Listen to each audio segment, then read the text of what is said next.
Hey y'all, what's up? My name's Angela, and today we have all the books that I read in the month of November. So this past month wasn't just a regular reading month. I did a reading experiment video where I tried to take booktubers' tips on reading more and increase the reading speed and amount of pages I read every day. So if you want to check that out, I'll have that linked in the cards. And so we're going to look through all the books that I read and talk about some thoughts for them.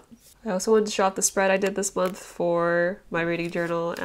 I did reflections for each of these, and so they were on sticky notes. All the kind of word vomity thoughts that I had on the books, I just stuck on a sticky note, and also my super messy TBR.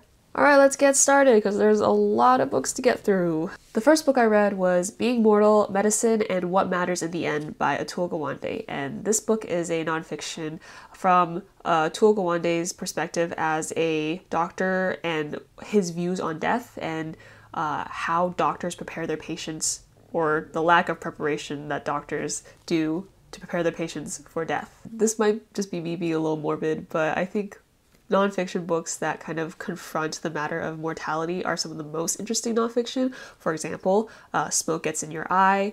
This book, Being Mortal. There's also another book that I read, Final Exits, that I'll talk about in a few minutes, that kind of all confront humans' mortality.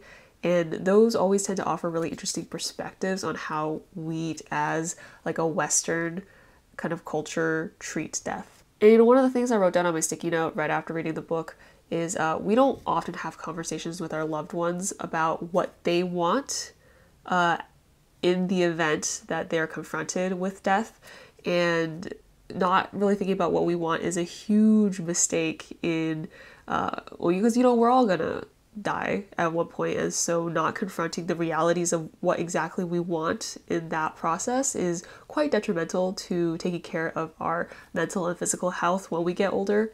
So I think that was a really interesting point that I definitely took away from this book.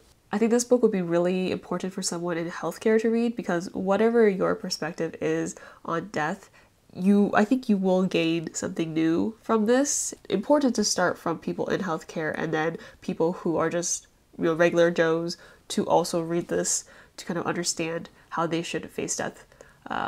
What point was I getting at? Anyways, just read this book. It's really interesting as a nonfiction, and I think I gave it 4 stars.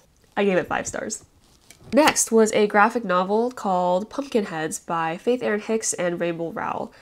This is my definition of an autumnal book. We got 2 best friends. They both work at this pumpkin patch. They got a little something something. Well, I mean, you figure out later. So Deja and Josiah are best friends. They've been working at this pumpkin patch for their entire lives, and this is their last year before they go off to college. And Josiah has this little crush on this girl who is also at the pumpkin patch. So Deja, being like the best friend that she is, tries to set Josiah up with this girl before they all go their separate ways. This was so freaking cute. This was adorable. It was such a fall book, and the art style was so cute. It was like it was really good in both storytelling and expressiveness of the characters' emotions, and I really genuinely enjoyed looking through the art, and the story at times almost felt secondary just because I was just loving how the art was telling the story. So yeah, please check this out. It was really fun. I gave this book 5 stars. I feel like I should just group all these together, the entire Vampire Academy series, and I really think it's best if I just talk about it as a whole, because let's be real, like, you don't want to hear me rehash like 6 books all separately. The Vampire Academy by Michelle Mead is set in a world where the vampires have kind of set up this separate society from humans. You have the full-blooded vampires called Moroi, and then you have these half-vampire, half-humans called Dhampirs. And usually the Dhampirs are the guardians for the Moroi. They protect Moroi, and they protect them from the Strigoi, who are, I guess they're scary vampires. They're basically soulless, which, by the way, I just like to say that Angel definitely did this first, the whole soul, not soul thing, but we're not going to talk about that. Specifically in this series, we are following Rosa, who is a Dampier. She is training to become a guardian, specifically for her best friend, Lissa, who is Moroi, not just Moroi, but Moroi royalty. They both go to this academy called St. Vladimir's, where Moroi and Dampier coexist and go to school together it's basically like their high school.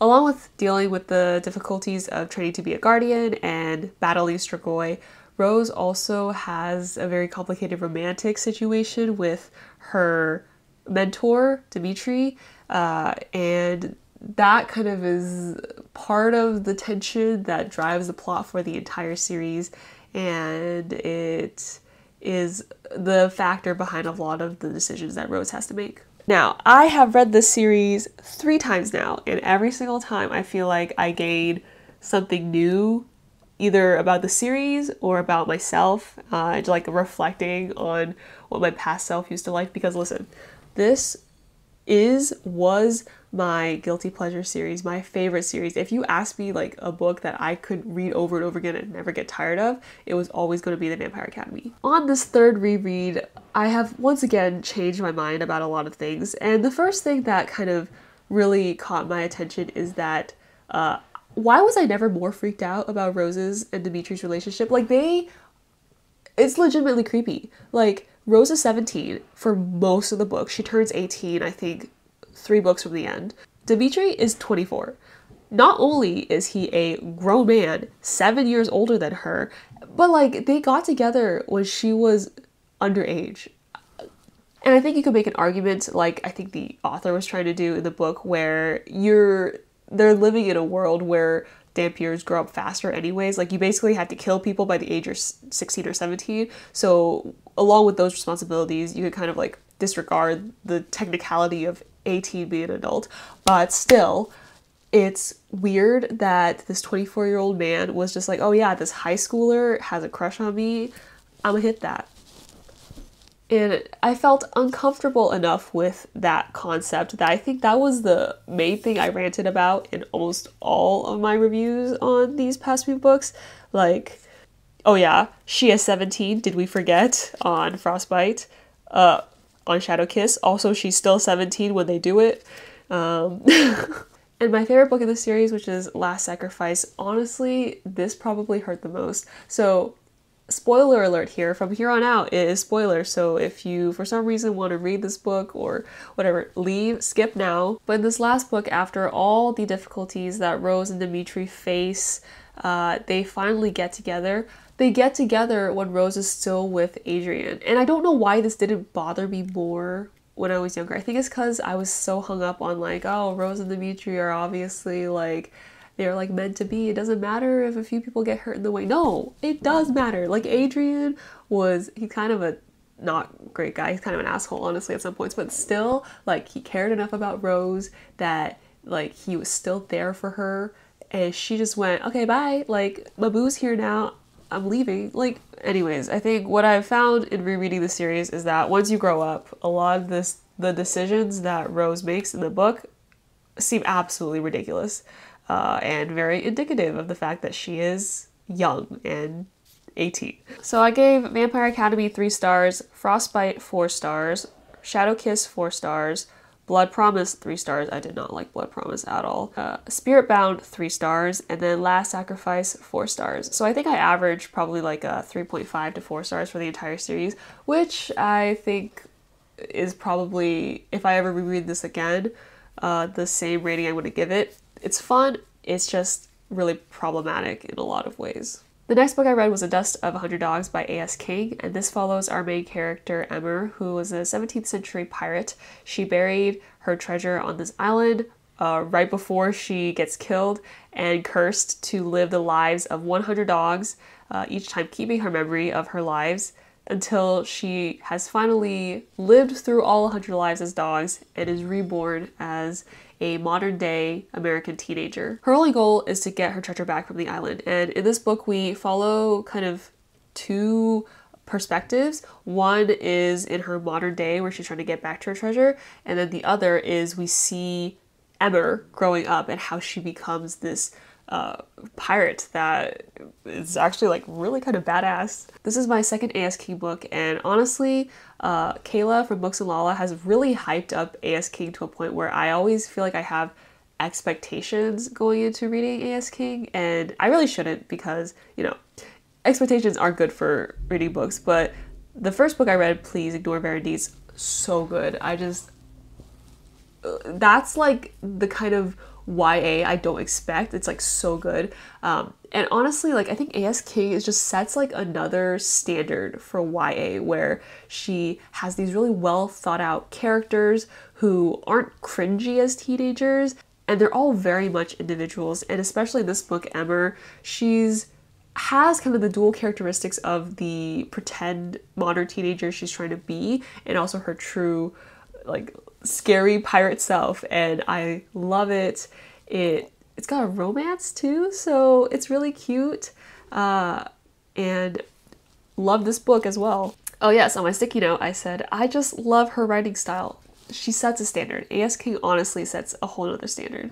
Yeah, pirates. So if you like pirates, if you like kind of slightly historical fiction, it's got that. If you like a historical fiction with a romance, it's got that. And if you like kind of adventure-ish, like a tale, like, you know, those tales, it's not just a story, it's a tale. If you like those kind of stories, it's got that too. 5 out of 5 stars. Next, I finished Becoming by Michelle Obama. This is her memoir on her life thus far. It goes into details about her growing up and her childhood in Chicago, and it talks about her career as a lawyer, and then also as she like was a hospital director, and then also of course her time as First Lady in the White House. Her life in and of itself is already pretty interesting. She's done so much with her career, and she's had so many goals, and like her ambition and drive is really admirable. But then her writing style is honestly really good. Like, I listened to the audiobook, and just hearing her rehash her life and kind of like the way she tells her story, it's just surprisingly, it flows so surprisingly well. And I guess I shouldn't be surprised that she's such a great writer. I mean, I feel like lawyers have to be great communicators. She just knows how to tell a story, and I was so intrigued with just hearing about her life, and honestly more about her life pre-White House than during the White House, like, to be honest. As anyone who's read this book will tell you, it's such a great book. And so the Obamas came into office when I was quite young, and so at that point I hadn't really like solidified politically like my opinions, and I was just like, oh, they're in the White House now. So I felt like now rereading this book and her life as an adult, I am like meeting the Obamas again, and especially meeting Michelle Obama, because like, I mean, when you're younger, I feel like you just don't dive a lot into White House politics, and so this was A+, fantastic. 5 stars again, all around the board. All right, we took a short break, back with some caffeine, and let's finish this wrap up. The next book I read was The Curious Incident of the Dog in the Nighttime by Mark Haddon, and this follows our main character, Christopher, who is a 15-year-old. He has autism, and he kind of views the world in a different way and thinks that everyone else around him is very illogical. And what happens is he discovers that his neighbor's dog is murdered in her yard, and he kind of takes it upon himself to solve the mystery of this dog's murder. Alright, so this was a book that I had heard about all the time. Like, I feel like it's always popping up on every bookstore. And whenever I go thrifting for books, it's the first one that kind of shows up on the front page. Everyone has heard of this, or at least have seen the cover. And I was always really curious about why this book was like so promoted. And after reading it, I still don't understand why everyone likes this book, because my first thoughts after reading it was, what the fuck? Hello? This book is so dark. So we have this main character who talks in a very matter-of-fact way. Nothing really bothers him that much that bothered most people. And so there are a lot of things that happen to him and that happen in his life that most people would be like, oh my god, like, are you okay? Like, how are you not traumatized? And he's just like, oh yeah, that happened. Like, And then the ending, the way the book ended was so just kind of like, whatever. Like, all these crazy things happened in the last like 50 pages. And he's just like, yep, and that's the end of my book. Oh, like, what just happened? Like, I don't understand how maybe that's the whole point, is that you're supposed to feel very unsettled after reading this book. But my personal opinion was, I didn't think it was very funny. I didn't think it was very like heartwarming or whatever other BS they try to put on the review for the covers. But the only feeling I left with this book was like, what the fuck just happened? So I rated this book 3 stars, and it's not bad. I kind of understand what point the author was going for, but I didn't really enjoy the process of reading it. Next book is Obsidio by Amy Kaufman and Jay Kristoff, and this is the 3rd book in the Illuminae Files series. The Illuminae Files basically starts with this kind of uncharted settlement getting attacked by this big corporation. A bunch of people escape on these spaceships that like come in at the last minute and kind of rescue them. And from there we follow 3 sets of teenagers, and they kind of all have their own important part to play in this big scheme of like, why did this corporation attack this territory? What are these kids gonna do about it? And in Obsidio, it wraps up the other storylines from the previous 2 books into this final one and kind of connects all the threads.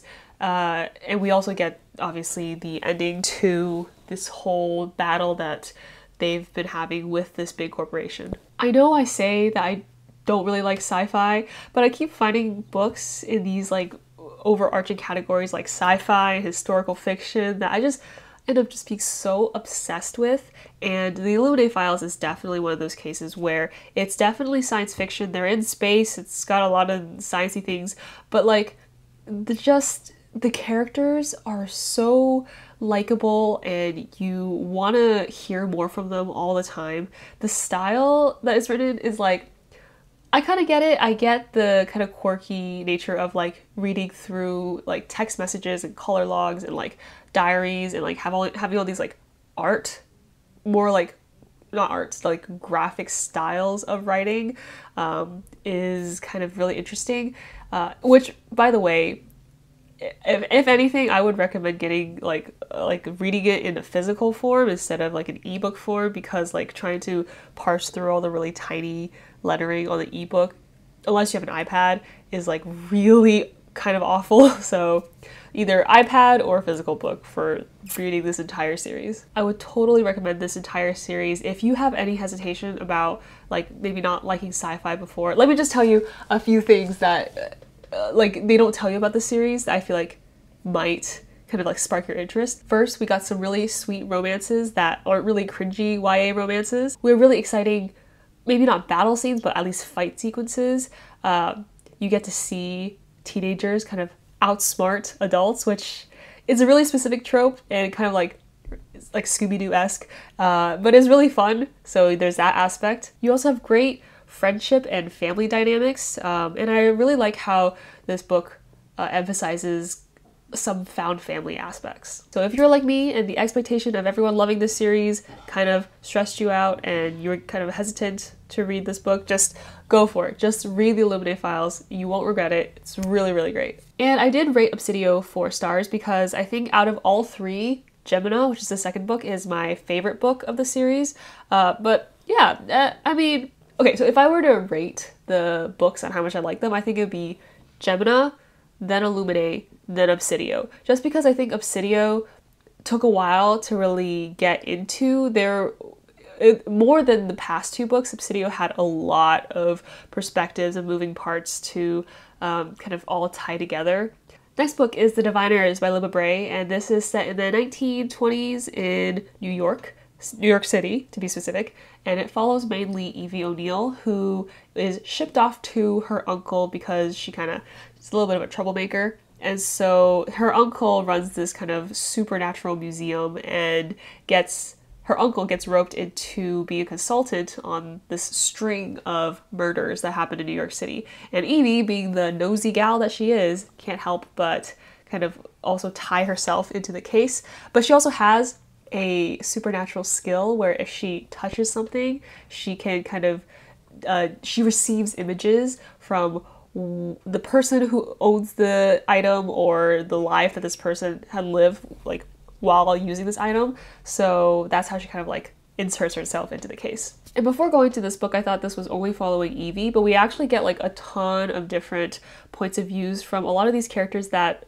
obviously later on in the series will get tied together and their relationships and relevance to each other becomes more prominent. So what I liked about the series is that if you don't really like one character, there's bound to be another character that you kind of get attached to and you want to know their story. They're all very different and they're all gifted. So you get to see a lot of different supernatural abilities that come through. And here is yet another case of me saying I don't usually like historical fiction. I especially don't like reading about the early 1900s in the US. It's just not an era that interests me. And yet I really like this book. I really just got to stop saying I dislike things at this point. So I think a lot of research went into making this 1920s New York City as realistic as possible. I am not an expert on the 1920s or anything in that era, so I can't tell you the accuracy, but I can tell you that I was like sucked into the world and the time period, and I want to, you know, go dancing in the night and like call everything a hoot, and that's not how they talked in the 1920s. So not only do we get a really nice supernatural murder mystery, we also got a really like spicy kind of historical fiction perspective. It was not boring historical fiction, and that's what I really like about this in general. I rated The Diviners 4 out of 5 stars. Next we have the Bromance Book Club by Alyssa K. Adams, and this follows Gavin, who is a Major League Baseball player. His wife asks him for a divorce and he really doesn't want to get divorced to her, so his buddies introduce him to this book club of other dudes who have had relationship issues, and how they've kind of overcome that is by reading romance novels that reflect their relationship and their real life, in hopes of learning from these romance novels to, like, basically the romance novels are their therapists and they take those novels' advice in solving their own marriage. This was one of my most anticipated reads of last year. I really was interested in the concept and I didn't know how it would go, and I would say I maybe hyped it up a little bit too much because it was good. It was fun. It was interesting. I liked kind of seeing how the romance novel played into their relationship, and actually the whole book club plays less of a part than I thought it would. It really was kind of focused on how Gavin like made his efforts to repair the relationship with his wife. And the biggest takeaway I got from this book was really that I want to read the book that was inside this book. Like, it's called something the Countess, Courting the Countess. The book that they used was called Courting the Countess, and it's a Regency romance, and I was honestly more excited to read that book because there's little excerpts from that fake book inside this book. I was more excited to read that than I was to figure out what was going on with Gavin and Thea's relationship. So maybe that just means I should just pick up Regency romances. Yeah, so this was a cute romance. If you're in the mood for something lighthearted, I'd say this is a great pick, and I gave it 4 out of 5 stars. The next book I read was Shine by Jessica Jung, and this follows Rachel, who is a 17-year-old trainee in a K-pop entertainment company. She is basically on her kind of last hurrah for her training years before her parents kind of like remove her from the training program to pursue college instead of being in a K-pop group. This basically follows her journey of interacting with other trainees, trying to get the attention of the upper management at her entertainment company, a kind of romance with a boy group member in her company, and yeah, this is really just an inside look in the K-pop entertainment industry from someone who was like OG, has been in the industry for so many years and definitely knows, like, she's like a proper expert on the industry. I did a reading vlog for this book as a part of my K-pop and books series, so if you're interested in seeing kind of really in-depth reactions to the book. I'll have that linked in the cards. Overall, as a book, I'd say this is a pretty straightforward contemporary. If you want to know more about the K-pop industry, kind of like as an insider, with obviously a little bit of dramatics, this is a great place to start. And there are a lot of really interesting points that the author brings up in her book regarding the industry, especially regarding how boy group and girl group members are treated completely differently by both the public and the entertainment company, and also what it's like to be not like grown up in Korea yet debuting in a Korean group. Like the main character, she's Korean American, and it affects a lot of her experiences as a trainee. I know the synopsis of this book really hypes up this romance between Rachel and I don't even remember the boy group member's name, but that dude. It really hypes up that romance part of the plot. If you're only reading it for that, this is not the book for you. Like, I would say the romance is probably the most disappointing part of the book, just because it's really kind of cringy. So yeah, read it for kind of the insider kind of scoop, not for the romance. Overall, I did enjoy it because it's kind of a nice nod to the K-pop industry, and as a very old K-pop stan, I had a good chuckle at a lot of the parts. So I gave it 4 out of 5 stars. The next book I read was The Audacity of Hope, Thoughts on Reclaiming the American Dream by Barack Obama.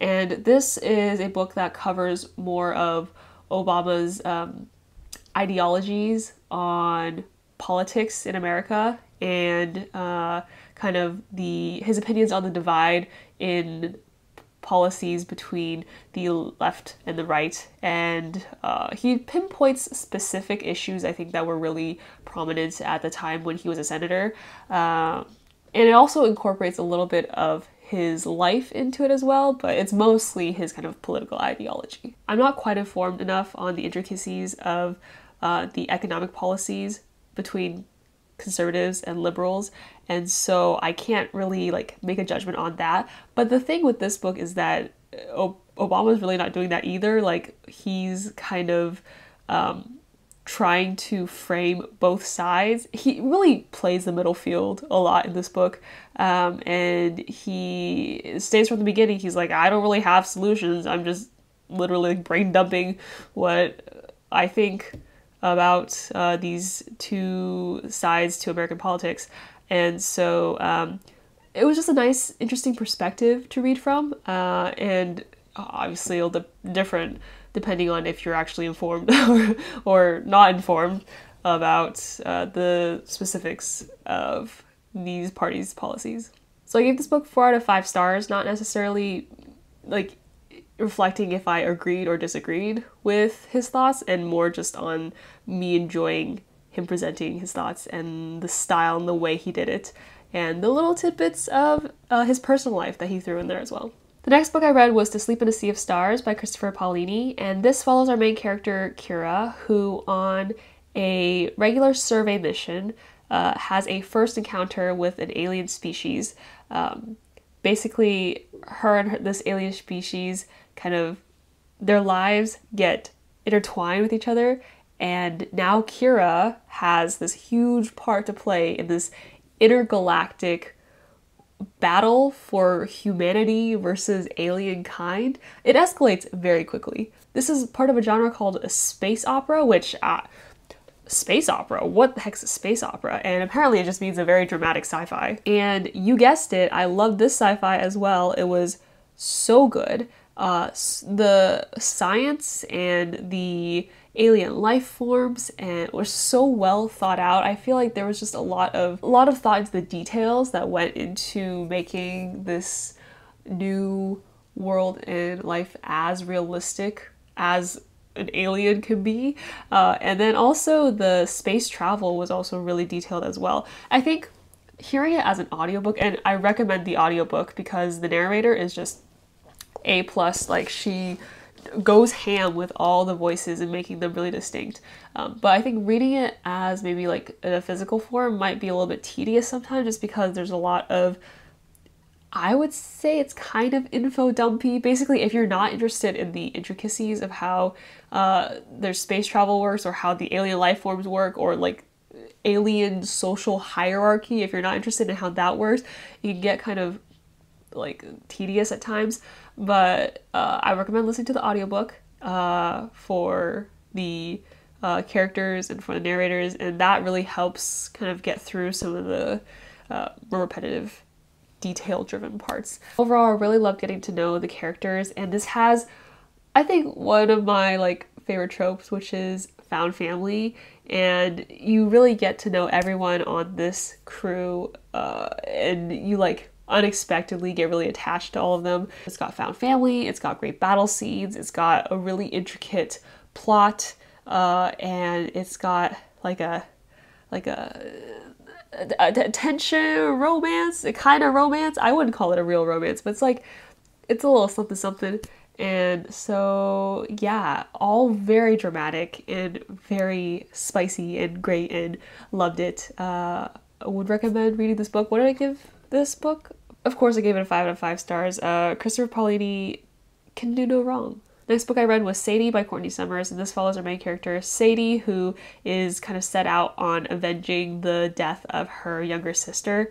After she sets out on this mission, she goes missing, and we have this news reporter who is doing a podcast on both Sadie's life as well as her younger sister to try to piece together where Sadie could have gone. So we're getting a past and present look at what's happening with Sadie, and everyone obviously recommends the audiobook, and I would do the same. You know, it's a podcast, so it's obviously better enjoyed through audio. Topics in this book are really heavy. Trigger warnings for sexual assault, pedophilia, domestic abuse, and I can't say that I enjoyed every moment that I was reading this book.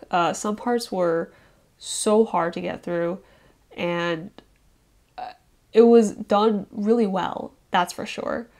And I think that's what makes this such a powerful book to a lot of people, and why it's got so much praise, because it tackles these really terrible, super just frustrating subjects in a really refreshing kind of way. Yeah, I rated this 5 stars, not necessarily because I enjoyed the reading experience, but because I think it really deserves the 5 stars in its ability to tell this story really well. Next book is White Ivy by Susie Yang, and this follows Ivy, who is a second generation Chinese immigrant. She grows up in a pretty low income household, and she really seeks that opulence and that acceptance from quote-unquote society that you get with being part of the upper echelon. And so she kind of finds her ticket in that through an old classmate that she meets called Gideon, and she ties herself into his life. And is it cliche to say she finds out that things aren't as she expects them? So this book, in the first 25%, I don't think I've ever had a book speak to my personal experiences, my childhood, as much as this book did. Like, all the stories of growing up in an immigrant family, specifically a Chinese immigrant family, it's just like every single experience just kind of like really resonated with me.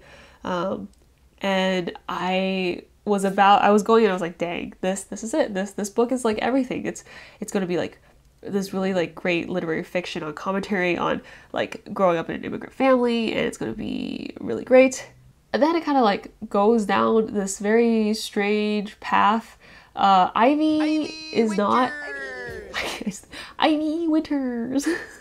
Ivy as a character kind of changes, or at least maybe she just doesn't seem like who she is when she gets introduced. Like, her inner voice and her like actual speaking, like how she converses with other people, are very different. So you kind of get whiplash sometimes, because she'll be super like placid when she talks to other people, but in her head she's like cussing them out. It's a little kind of disorienting sometimes. And so this book kind of develops this strange love triangle, and Ivy's relationship with Gideon's family is also very strange. Her relationship with her own family kind of like suddenly changes into and like evolves into something else within the last maybe like a fourth of the book. I think there was a message in there buried about how, you know, your family or your origins, no matter how hard you try to escape them, will always be there or have your back, or they'll always be a part of you,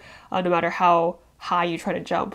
But the result of that message was a very strange plot, like ending. I don't know. I'm still very conflicted on how it ended.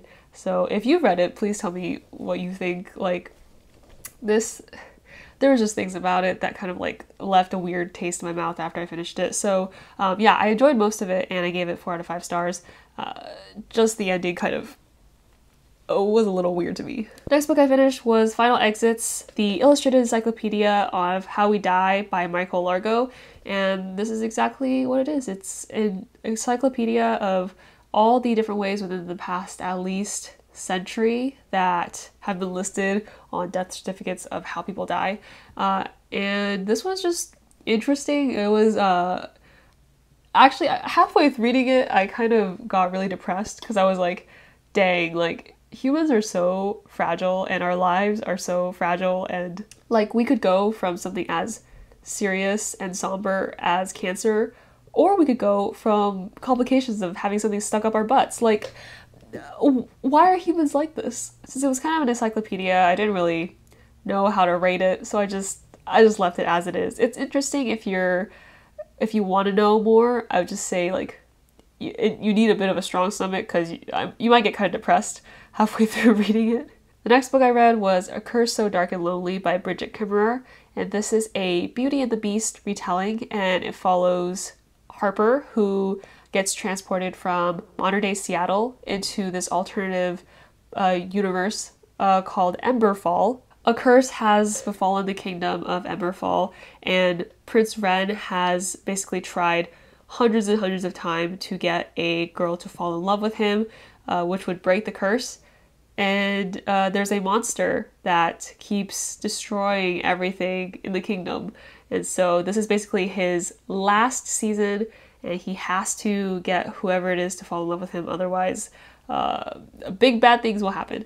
And so, yeah, basic Beauty and the Beast retelling. So I thought the actual retelling was pretty refreshing. There was like a more kind of action, like battle aspect to the curse.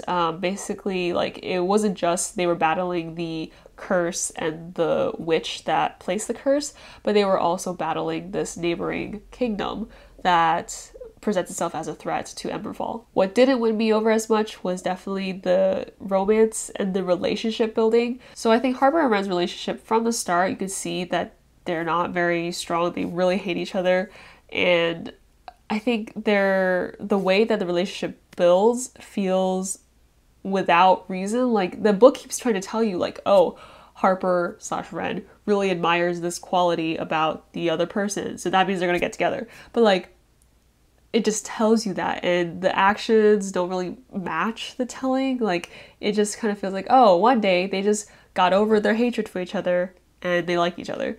So that's probably the most disappointing part of the retelling. And this series itself actually sounds like it kind of gets really like intricate and complicated. It has a lot more to do with kingdom politics afterwards. And I don't know if I'll continue with this series. I don't think I enjoyed it enough to. But certainly if you like more of like kingdom politics, I think that this series would be a really refreshing take for you on a Beauty and the Beast retelling. I ended up giving this book 3 stars. The next book I read was The Hitchhiker's Guide to the Galaxy by Douglas Adams, and this follows our main character, Arthur, who basically is the last surviving human before the Earth is destroyed, to build an intergalactic highway.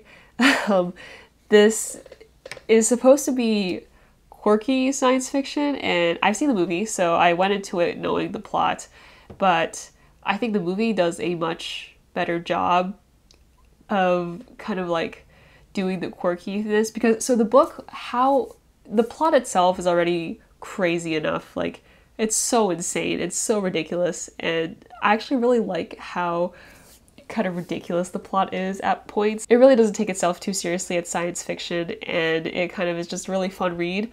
But then there were all these little tidbits of information that was like extra details of like purposefully quirky things that I really didn't feel like was necessary. I think that like that was too much on the trying to be funny. So I gave this book 2 stars out of 5 stars, and I think that's mainly because I had kind of high expectations going in. Yeah, just don't have any expectations. Just read it for a fun time, and I'm sure you'll enjoy it. The next book I read was Sapiens, A Brief History of Humankind by Yuval Noah Harari. And this is a book where basically you just follow hundreds of thousands of years of human history, from when we weren't humans to modern day. I actually had a friend a while back who finished this book and kind of spurred me to pick it up myself. And she thought it was really interesting, and it covered a lot of like more anthropological elements of human nature. You ever get those moments where someone puts into words like a concept that like you are aware of, but you just haven't like solidified, and suddenly you're looking back and you're like, everything that makes human society and culture what it is like imaginary. And like, obviously, I know that on some level, but then this book really spells it out for you, and I'm sitting there like rethinking everything that I do as a human that I participate in, and I'm just like, wow, it's really arbitrary. Like that's what I'm coming out of this book with. Like everything we do is pretty damn arbitrary. So like all the nonfictions I've read, I would recommend reading this as an audiobook. I think that with the audiobook, the narrator is actually really nice, he has a really nice voice, and with an audiobook, it helps more with the like wandering eye syndrome that I get when I read nonfiction. I just get like, my mind goes elsewhere. So yeah, I would recommend this book definitely, especially as an audiobook. And I gave it 4 out of 5 stars. The next book I read was Stargirl by Jerry Spinelli, and this is a childhood classic. Basically, it's from the perspective of Leo, and we follow him as he meets this new girl that joins his high school named Stargirl, and she is just such a character, and we follow her kind of like rise and fall within a high school social hierarchy, and we also see Leo's relationship with Stargirl. And Stargirl is definitely the movie trope of what's it called, the manic pixie dream girl. Basically, she is quote unquote quirky, and she just does whatever she wants. She does whatever she wants, even if other people kind of don't understand like maybe how it fits into their idea of proper social norms. She's trying to do nice things, and I think sometimes she just doesn't care whether it negatively or positively affects her, which is admirable in its own way. And I think the main message was that like she's the realest of us all. She's the only person who is truly true to herself. She is like the ideal of what you want to be, like someone who does what makes them happy without really caring the judgment of other people. Yeah, it was super admirable to honestly read about Stargirl. So I gave Stargirl 5 out of 5 stars. And the last book I read was Wilder Girls by Rory Power. It's set on an island with a school of girls who all get infected by what they call the tox, which is this infection that kind of like is nature related. It gives them very strange features, it makes them sick, and eventually kind of like drives you crazy.